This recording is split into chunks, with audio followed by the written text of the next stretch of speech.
Welcome everybody, this is Brother Dan Goodwin. I am your host tonight on the God's Final Jubilee program, God's Final Jubilee Ministries. And feel free, after the program, go to the website, godsfinaljubilee.com. You see on the screen here a picture of my website of all things. That's the website, godsfinaljubilee.com. Has a picture of the brand new book. Well, brand new, it's been out a few months. The Mystery of the Jubilee. I have a new book coming out, Lord willing, in August. And I'll be, I'm trying not to release too many details yet. But I'll be soliciting your help on that. There are many of you out there that like to get involved in my new books, that you like to be a first time, you like to support the ministry by getting in on my specials that I do for pre-ordering the book. And I have something very exciting that I'm going to share with you about how you can share in the ministry and help me get my new book printed and get it out there. And I think it's something you're going to like. I really do. But I don't want to let out too many more details about that yet. It's going to be an exciting book. It's not going to be a big book like this one is. This one's almost 300 pages. It's going to be about half that size. Real easy to read, but very, very exciting and very thought-provoking. And I'm not even really sharing the title with people yet. So anyway, we got several folks listening on live on Facebook. If you're watching on YouTube, you're watching a recorded program. You should check out my Facebook page. You can get there from my website. You just go to the website, and up at the top, I think the Facebook page is there. It is somewhere there. Yeah, right there in the middle of the page. You just click on that, and you can like the page, and you ought to get on there, because you're missing out on the live programs that we do, and you're missing out on a lot of news events that I talk about on the Facebook page. All right. Well, I want to keep things moving here. So tonight, what we're going to talk about is this subject. Here's my subject for tonight. If you can handle this, could Mr. Mueller, Mr. Rosenstein, and the leadership of the FBI could they be part of the final antichrist kingdom, the kingdom of Babylon, the Babylonian one world kingdom of the antichrist? Could these men and this organization called the FBI, the higher up echelon of that organization, could they be part of the one world final kingdom? I'm going to tell you tonight, it is my opinion, not only could they be, I'm pretty sure that they are. And I'm going to share some interesting things with you tonight, so hang on your hat. We're going to look at the Bible first. We're going to go to Daniel chapter 7, and I'm going to briefly just touch on a few verses there and get us started here on a journey that I think is going to end up with something pretty interesting for you. We're also I'm going to share with you an article that I shared with my Facebook crowd on Friday the 13th, just a few days ago, depending on when you're watching the YouTube. I gave a little summary of my thoughts on Mr. Rosenstein's announcement of the 12 Russians being indicted by Mr. Mueller and the grand jury. And I got 5 points. I'm going to share them with you. If you'd like those 5 points, they're on my Facebook page. You're welcome to copy it and share it, do whatever you want with it. And but I'm going to give you my thoughts on the indictments on Friday of the 12 Russians. I think you'll find that quite interesting as well. So, all right, let's jump into this. And I want to read with you a little bit. First of all, Daniel chapter 7. And go back to Daniel chapter 2. So Daniel chapter 2, remember the story of Nebuchadnezzar's dream? He sees the big statue, remember that? The head of gold and the chest and arms of silver, remember, all the way down to the feet and the 10 toes and all. You remember that? Well, that story of the statue and those that statue represents the kingdoms of the world from Babylon all the way to Rome, and then the final world empire, the one world Babylonian empire, right? When you turn to chapter 7, it's the same 4 kingdoms, or 5 if you will, if you count the final Antichrist kingdom. Only it's not it's not King Nebuchadnezzar's dream of a statue. This time it's Daniel that's given a dream. He sees the kingdoms of the world as wild beasts. And this is very important. Do not miss what I'm saying here. Daniel chapter 2 is man's view of the world kingdoms. How does man look at the world kingdoms? A worldly man like King Nebuchadnezzar. The head of gold, that's him by the way, the head of gold represented Nebuchadnezzar and the Babylonian Empire of his day. He was pretty excited about that. He was the head of gold. So that's how man looks at the kingdoms of the world as precious metals and valuable things of power and prestige. And that's the way man looks at the kingdoms of the world, like the Roman Empire. You know, all roads lead to Rome, and the sun never sets on the Roman Empire. See, they had a Caesar, and he was a god to them, and that's the way man looks at the kingdoms of the world. That's Daniel chapter 2. You turn to Daniel chapter 7, and we see how God looks at the kingdoms of the world. God gives Daniel a dream, and we're not going to read the whole passage. I'm just going to pick out a few verses to summarize it. But in the first year of Belteshazzar, king of Babylon, Daniel had a dream. Now, by the way, this is right before the Medes and the Persians take over and overthrow Babylon. Daniel is still there, and he has a dream. And Daniel spake and said, I saw in my vision, verse 2, by night, and behold, the four winds of the heavens strove upon the great sea, and four great beasts came up from the sea, diverse one from another. Did you catch that? Four beasts. Now notice he says they're diverse one from another. We hear that term a lot today, don't we? Diversity. We need diversity. You're going to find that the final kingdom is diverse from the first four kingdoms, filled with diversity. In other words, different cultures and different nationalities, different languages. That's the downfall of a people, by the way. When you lose your culture, you lose your religion, you lose your value system, you lose your language where everybody speaks a different language. Remember what happened at the Tower of Babel? Everybody scattered. Why? Because they couldn't understand each other.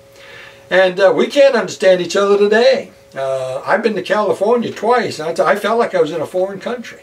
I'm not against foreigners. I'm not against people of other races. Of course I'm not. I'm just saying, when a country becomes a melting pot of different languages, it'll eventually destroy the nation. You have different culture, different religious beliefs, and eventually you lose your moral fabric. You lose the foundation that you were built upon. See, in the early days, the people who came here, they learned our language. And by the way, it's a handicap not to learn the language of the people of the nation that you live in. It's a handicap. So it keeps you in little cliques, keeps you from the mainstream. All right, so these four beasts are diverse one from another. Now I'm headed somewhere here. Don't leave me. These four beasts are diverse one from another. And then in verse 4, the first was like a lion. Now, that's Babylon. He's talking about Babylon there. That's the head of gold from back in Daniel 2. Verse 5, behold, another beast, a second like to a bear, and it raised itself up on its side. That's the Medes and the Persians. That's the second world empire that's already passed. Then the third is the country of the nation of Greece. And that's in verse 6. That's the leopard. After this, behold, I beheld, and lo, another like a leopard, which had upon the back of it four wings of a fowl. And that's Greece. That's the third empire. Now we're still before Rome comes along, right? We're still just a couple hundred, 200 or 300 years after Babylon, right? Then the fourth kingdom, in verse 7. Now here's where it gets interesting. And after this I saw in the night visions, and behold, a fourth beast, dreadful and terrible and strong exceedingly. Now that wasn't said about these first three. There's something different about this fourth one. Now who's he talking about here? This is verse 7. If you got your Bible open, you might want to write Rome right there. That's Rome. But it's not just Rome. Hang on to your seat. I saw in the night vision, behold, a fourth beast, dreadful and terrible and strong exceedingly. Let me just take a quick look here. See who's come up. We got some folks from Minneapolis, Minnesota with us tonight. And a couple other folk. Olga's with us. Scott is with us. Sue says, I'm hoping our blessed hope is very soon. This craziness is unbelievable. I agree with you, Sue. And that's the live Facebook feed. So be sure and check out the website, godsfoundjubilee.com. And make sure you like the Facebook page, and you'll be able to be on live with us and actually interact while we're on the program.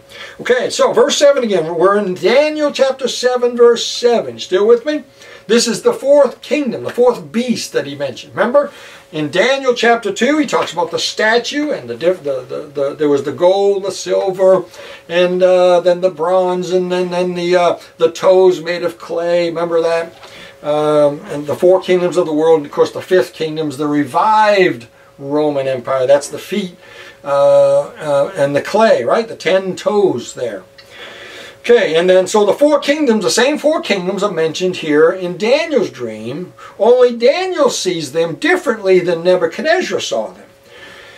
Daniel sees the four kingdoms of the world the way God sees them. He sees them as wild beasts that, by the way, a wild beast cannot be tamed, can it? It would be very dangerous of you to have a leopard as a pet.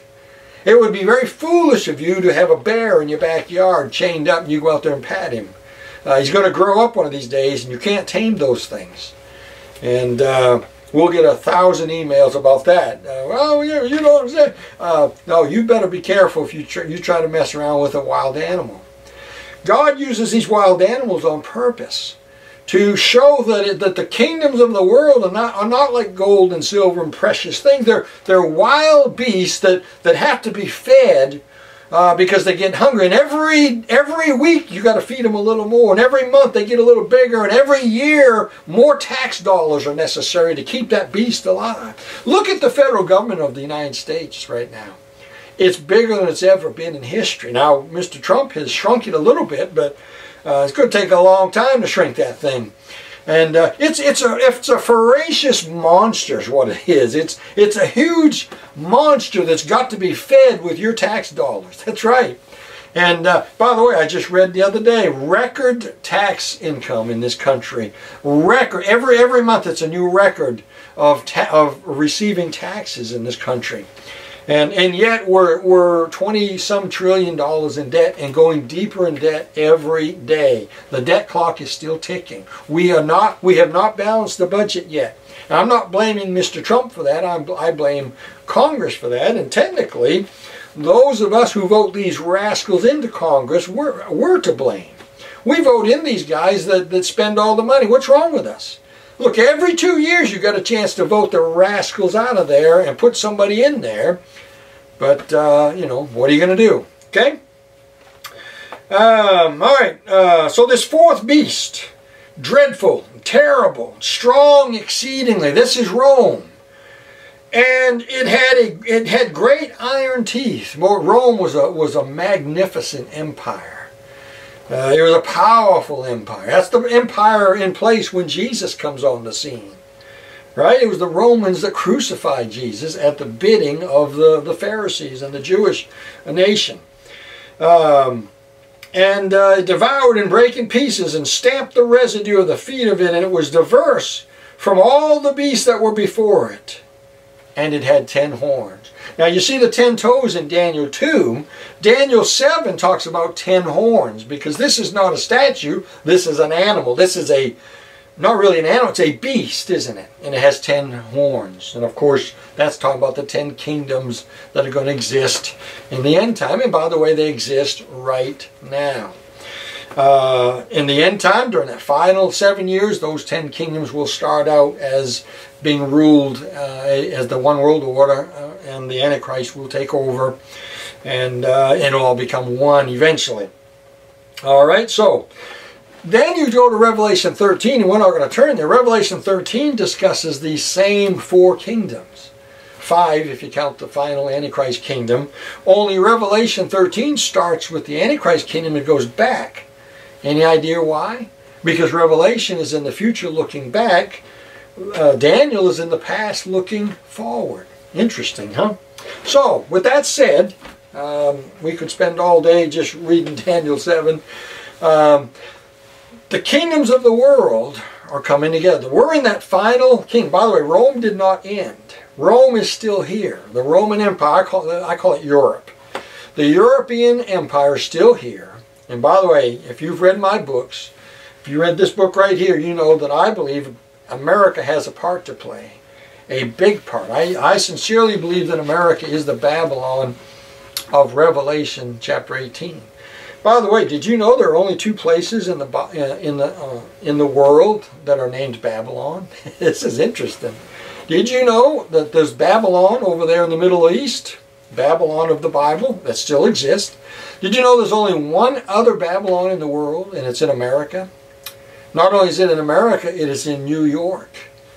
Not only is it in New York, it is in New York City. It's in Long Island. There is actually a place, a town called Babylon. I dare you to Google it. I dare you to go to Google Earth, type in Babylon, and see what comes up. And you'll find that that's true. So my theory is not so misplaced, is it? And I have a lot of reasons. If you get my book and read about it, my chapter called The Mystery of Babylon, I think the light will come on for you and you'll understand why I believe it. And it's also in my DVD set, The Prophecy Unsealed Volume 2. I have a session called The Mystery of Babylon, and I give evidence why I believe Babylon is right here in America.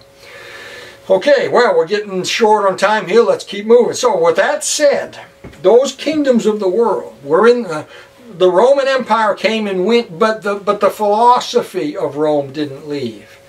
The belief system, the moral values, the financial system, all of that is still here. And it was Europe, and then America came out of Europe and came and of course they colonized over here, and then we had our revolution. And but America came from where? We came from Europe. We are Europe. Mr. Trump just went over to Europe, and it's very plain to anybody that'll pay attention. We are the head of this thing. And with all that said, Rome and this Roman Empire is going to come back and is going to become the final Roman Empire. The final one world empire that Daniel chapter 2 and Daniel chapter 7 talks about, Revelation 13. And now the question is our government, and now by the way, you've heard the term the deep state, right? What did we used to call it? We used to call it the shadow government. Did you know way back in 1963, I believe, I've watched the video myself. I've seen it with my own eyes, heard it with my own ears. John F. Kennedy, I think 2 weeks before he was assassinated, I could be wrong on the timing there, but it was very near to the time he was assassinated. John F. Kennedy gave a speech. You can Google that and go watch that. If you've never seen it, you ought to go watch it. He brought out two things, especially in that video. Number one, he said he was going to put America back on the gold standard. And that wasn't going to make some people happy. Number two, he said he was going to expose a shadow government in our government. Now, we're not talking last month now. We're talking 1963. 50-some years ago. I was 3 years old, by the way. And of course he was assassinated just a couple weeks after that, and I believe a lot of that was because of that speech and where he was trying to bring America back, because America was already in trouble in 1963. I mean, the Federal Reserve, 1917, somewhere in there, Jekyll Island, all that. The Federal Reserve, which really destroyed our country, or was the beginnings of it. And John F. Kennedy was trying to salvage it. So the shadow government has been a term that's not a new term. And it's not just a conspiracy theory, my friend. Now, today, I think we've changed the name of shadow government, and we call it the deep state. You've heard people, you hear it almost every day, the deep state. President Trump talks about it. Now, I do not believe that Mr. Trump is part of that deep state. And I believe there are several congressmen and senators that are not part of the deep state. But I believe there are many in our government that are part of this deep state, this shadow government, this running things behind the scenes, trying to bring about something. What is it they're trying to bring about? They're trying to bring about that one world kingdom that we were just talking about. That's right, exactly right. And they don't think that they have to answer or should have to answer to the people, we the people. They let us feel like we have a say with our elections and all that, but my friend, I think it's very possible that this deep state and this shadow government tried to overturn an election, tried to keep a man from being elected, tried to get Hillary in there because she's part of the deep state. And after they were shocked and they lost the battle and Mr. Trump got elected, which shocked the world, is still shocking the world, and some of you poor snowflakes out there don't know what to do with yourselves. But listen, this is what's happening. Now they're in such a panic that when Donald Trump got elected, even before he was inaugurated in January, they began this Russian collusion junk. And are trying to bring down the president because they're afraid of him because he's standing against the deep state and the one world government that they're all pushing for, trying to get. All right, now I realize we're getting a little deep there, and you know, some of these things maybe you're not familiar with. Maybe there's some stuff you need to start brushing up on and trying to understand. When you begin to understand and step back from and look down at the world the way God looks at it, like Daniel chapter 2 and Daniel 7, you step back and you look at the world the way God in heaven is looking at things, as a big puzzle. And the light will start to come on and you'll start to understand a little better what in the world is going on. I have a chapter in my book, What in the World is Going On. This is what's going on. Satan is trying to bring in the one world order. And some of us are trying to keep it and trying to hold it back, right? So, what about Mr. Mueller? What about Mr. Rosenstein? What about Peter Strzok and his girlfriend?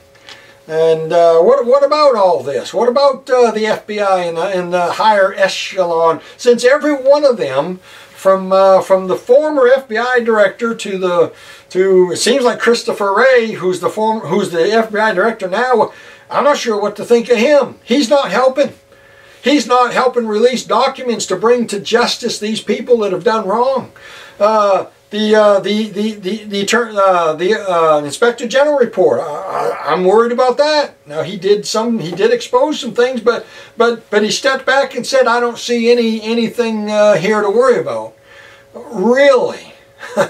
And Mr. Strzok and his girlfriend and all this junk.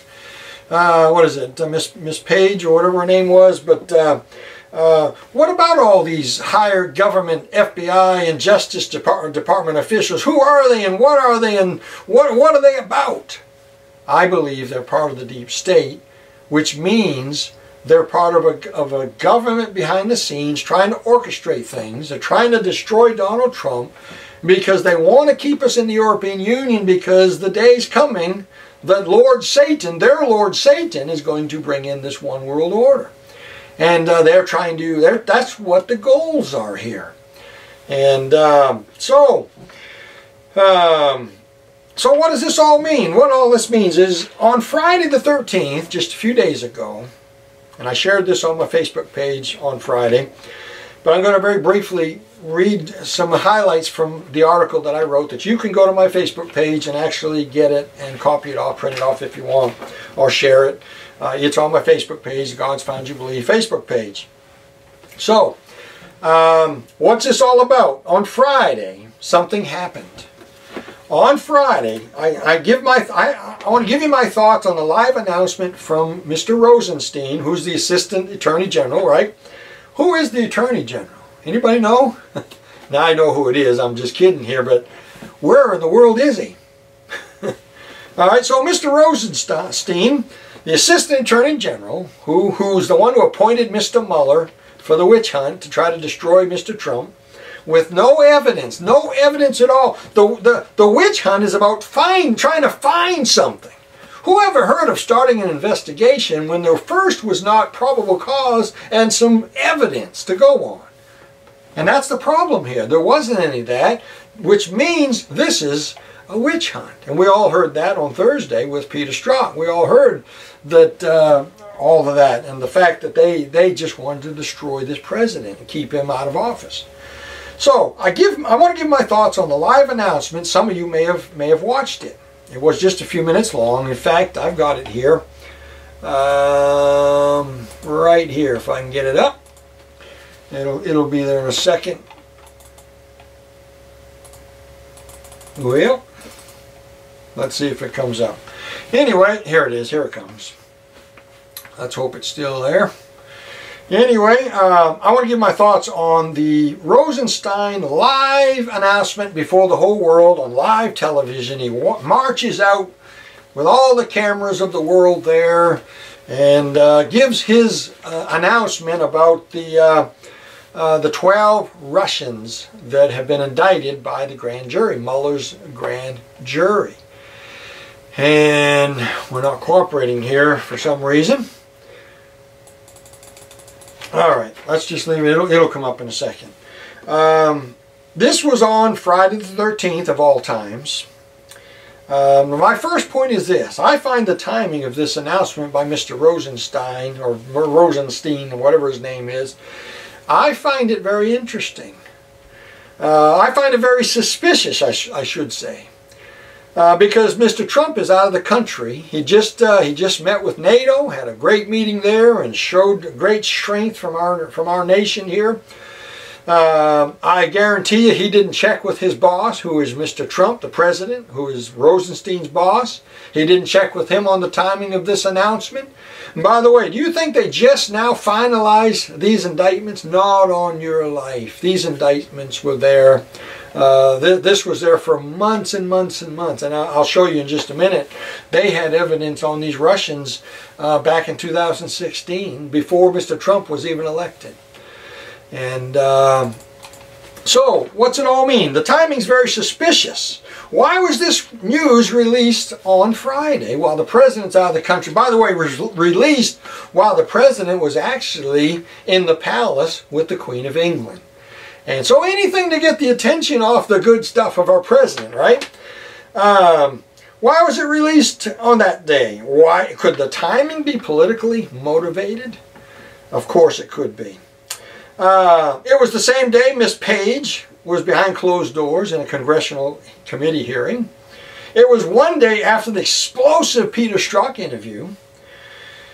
It was the last business day before the president would meet with Mr. Putin, which takes place tomorrow, by the way, on July 16th.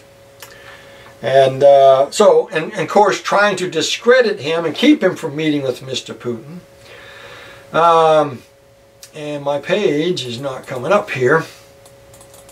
Nothing's coming up. Let's try refreshing the page, see if I can do anything. Okay. Alright, so the Mueller investigation took a big hit in the last few days, and they needed to get the emphasis off, and Mr. Mueller needed to look good all of a sudden. Right? Doesn't he suddenly look good, like his investigation's doing something? Now he's just indicted 12 Russians. Doesn't it seem like his investigation is worthwhile now? Alright. Alright, number two, after more than a year and several $1 million spent, none of those Russians will ever be tried in a courtroom here in the United States of America. Let me read that again.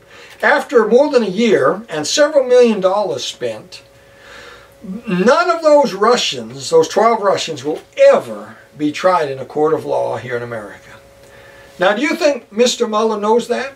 Sure he knows that. So, will we ever know for sure if he even has evidence on these guys? No, because we'll never see the evidence until, if and when these men stand trial, and they'll never stand trial. So he could throw out any number he wants and pump his chest like he's done something. So they'll never stand trial. Nobody will ever be held accountable. No justice will be done. And so we've spent millions and millions of dollars, hindered our president with this junk going on. And for what? To indict 12 Russians and nothing happens. All right. Therefore, we will never see any evidence to prove any of this actually happened. It gives credibility to Mueller. It looks like he's done something and his investigation is worthwhile. without proof that it happened, nor does it give us any facts on who was hacked and what took place. Number 3, if it's true and the Russians did interfere, and I'm not saying they didn't, I don't know. If it's true and the Russians did hack into an illegal server in the basement of Hillary Clinton's home, in other words, if it's true, is it not true that it was the Hillary Clinton computer and server in her basement that was illegal, that was not proper, and it was wrong, it was unlawful for her to do so, it was unsecured? Shouldn't they instead be investigating Mrs. Clinton? When are they going to do that? By the way, they never confiscated her server, never. In fact, Mr. Trump tweeted that, I think. Well, why haven't they got her server? Why aren't they looking at it? Do you realize that because of her illegal activities here, you see what happened? And you see how all these emails got in the hands of the Russians because of unsecured, improper, illegal server that the Secretary of State had in her basement, and with classified information on it. By the way, maybe we should check with the Russians, see if we can get those 30,000 emails that she lost, that she got rid of, that we can't see. And all right, well, I'm frustrated here with my computer freezing up on me. I cannot do anything, can't get it to move, but that's all right. Does Mrs. Clinton share in the blame of this fiasco? Of course she does. Will she be investigated for allowing secret documents to be hacked? Mr. Mueller, instead of trying to find something that does not exist on Mr. Trump, why aren't you investigating Hillary Clinton? Why aren't you investigating her illegal computer and server and her allowing classified information to be taken because her server was unprotected? And there's laws about that. But not going to happen, I guess. So, number 4, why have we spent over a year and millions of dollars to come up with an indictment on 12 Russians that will never be brought before a judge in this country, when there are several criminals like Hillary and others, many others, that are much more dangerous to our republic and have scores of evidence against them? What's more dangerous, what the Russians did or what Hillary did? You don't even have to think about that. By the way, Mueller himself said there were no Americans involved in this. Mueller said that no Americans had anything to do with this, that no Americans were part of this, no Americans colluded with these guys.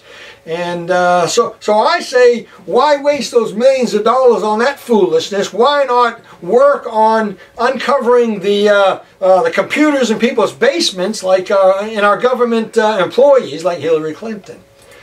And but what are you going to do? I'm going to turn that off. What I'm going to do. Okay, there. Get rid of that. All right. That's what happens. You go live like this, and computer don't work.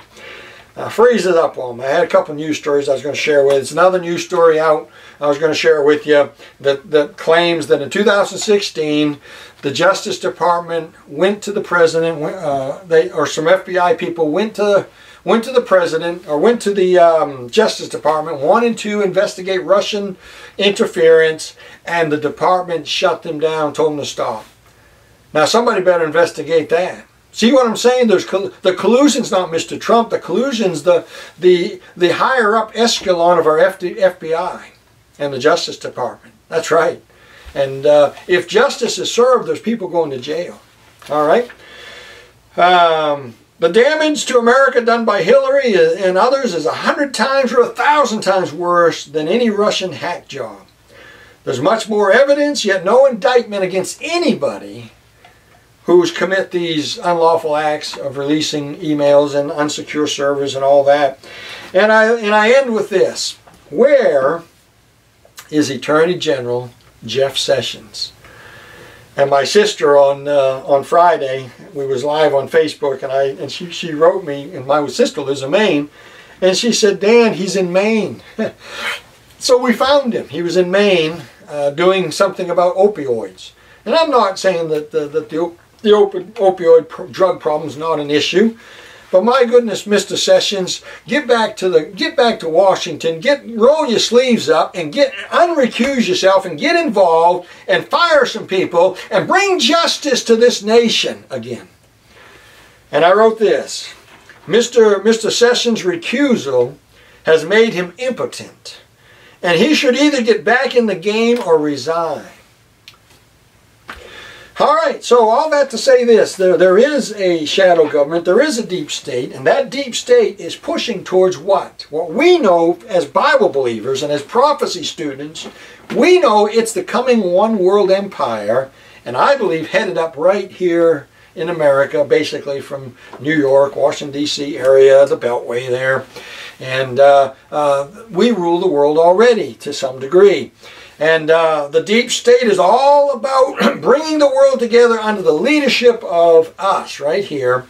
And one of these days the rapture will happen and that one world order will be here and then will take over. And that's what's happening and that's what's going on. And you can see it in our own government. The whole federal government, the hierarchy of it is corrupt and crooked as a dog's hind leg. And Mr. Trump needs some help.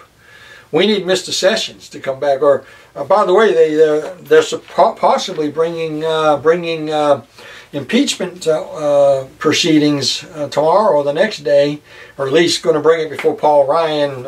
You know, who knows if it'll go anywhere, but they want to impeach Mr. Rosenstein, and rightfully so. He's not doing his job. And the timing of these indictments, and these indictments are nothing, my friend.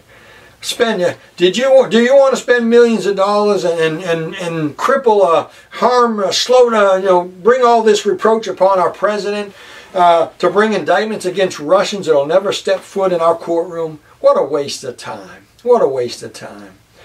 And by the way, everyone's spying on everybody. We're spying on Russia. They're spying on us. We all know that. So go ahead and cry and try to slap the other guy's hand. We're all doing it. I guarantee you we're doing it too. We just maybe haven't got caught yet. And all right, well, we're going to, this is the God's Found Jubilee program. You can find us at godsfoundjubilee.com. If you like what you saw here, share this with on your social media pages and with your friends. And we'll see you next time right here.